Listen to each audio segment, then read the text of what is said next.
Hello students, कैसे आप सब। आशा करता हूँ कि आप सब अच्छे हैं। स्टूडेंट्स, आज का जो टॉपिक है हमारा वो रहेगा डेथ ऑफ ए पार्टनर, है ना। डेथ ऑफ ए पार्टनर से पहले हमने जो डिस्कस किया सीखा कौन सा पढ़ा, रिटायरमेंट।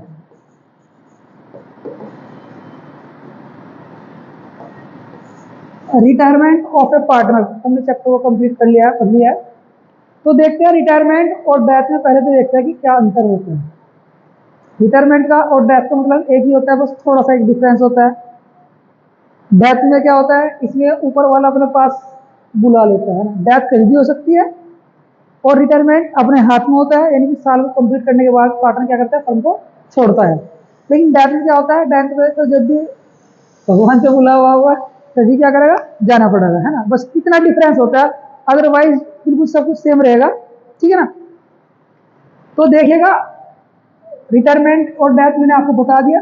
जब डेथ ऑफ पार्टनर होगी तो क्या क्या बातें की जाएगी, यानी कि अच्छा, मान लीजिए जिस पार्टनर की डेथ होगी तो उसको तो अमाउंट हम दे नहीं सकते, तो हम क्या करते हैं, उसको जो एग्जीक्यूटर होते हैं एग्जीक्यूटर अकाउंट बनाएंगे, उसको पैसे देंगे, जो उसका रिप्रेजेंटेटिव होगा, लीगल रिप्रेजेंटेटिव होगा, ठीक है ना। उसको हम क्या कर लौटाएंगे, उसके हिस्से का, पार्टनर का हिस्से का, कौन सा डिसीज पार्टनर के हिस्से का कैपिटल, यानी जितने पैसे उसके रह रहे वो वापस करेंगे।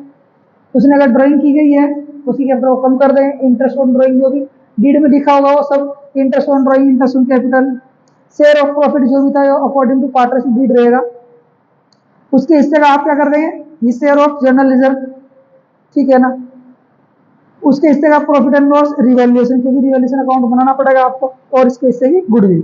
ये बातें यानी ये आप पार्टनर्स को देंगे, और इंटरेस्ट ऑन ड्राइंग वगैरह क्या करेंगे, पार्टनर कैपिटल को कम करेंगे, यानी कि लेंगे, ठीक है ना। इसमें आपको यही रहता है कि ये देख लीजिए, ये डिजीज पार्टनर का कैपिटल अकाउंट है।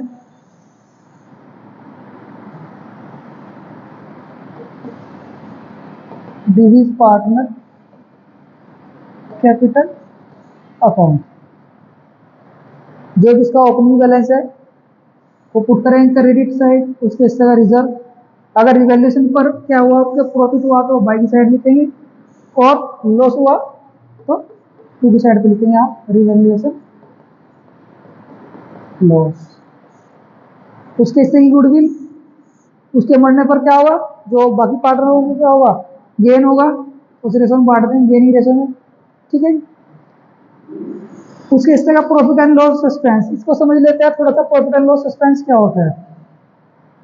रिटायरमेंट और डेथ में क्या रहता है, यहीं पर यही चेंज रहता है, बाकी अदरवाइज ये सारी चीजें क्या है आपकी सेम है। प्रॉफिट एंड लॉस सस्पेंस ये रही, पार्टनर की डेथ कभी भी हो सकती है, 2 महीने बाद, 3 महीने बाद, 8 महीने बाद, 9 महीने बाद, इसलिए उस पार्टनर को क्या करना पड़ेगा, उस पार्टनर का हिस्सा प्रॉफिट देना पड़ेगा, इसलिए। और जो बाकी रिमेनिंग पार्टनर है वो अपना प्रॉफिट एंड लॉस साल के लास्ट में बनाएंगे, 31 मार्च में बनाएंगे, लेकिन उसके हिस्से का जो प्रॉफिट देना पड़ेगा वो बीच में देना पड़ेगा, इसलिए क्या लिखते हैं यहाँ पर, सस्पेंस लिखते हैं, बाद में इसको रेक्टिफाई कर दिया जाता है। इंटरेस्ट ऑन कैपिटल उसके हिस्से दे देंगे, है ना, टाइम पीरियड के अकॉर्डिंग देंगे, ठीक है ना। मान लीजिएगा अगर किसी पार्टनर की कैपिटल कितना था, 1 लाख रुपया था, और इंटरेस्ट रेट मान लीजिएगा 10% है, और 6 महीने उसने क्या किया, 6 मंथ बाद उसकी क्या हुई, डेथ हो गई, तो कितना आ जाएगा, 10% आपको कितना होता है, 10,000, 6/12 करेंगे कितना आ जाएगा आपको, 5,000। यानी उसको टाइम बेसिस पर क्या किया जाता है, इंटरेस्ट ऑन कैपिटल दिया जाता है, और इंटरेस्ट ऑन ड्राइंग भी टाइम बेसिस पर लिया जाता है, इंटरेस्ट ऑन ड्राइंग, ठीक है ना।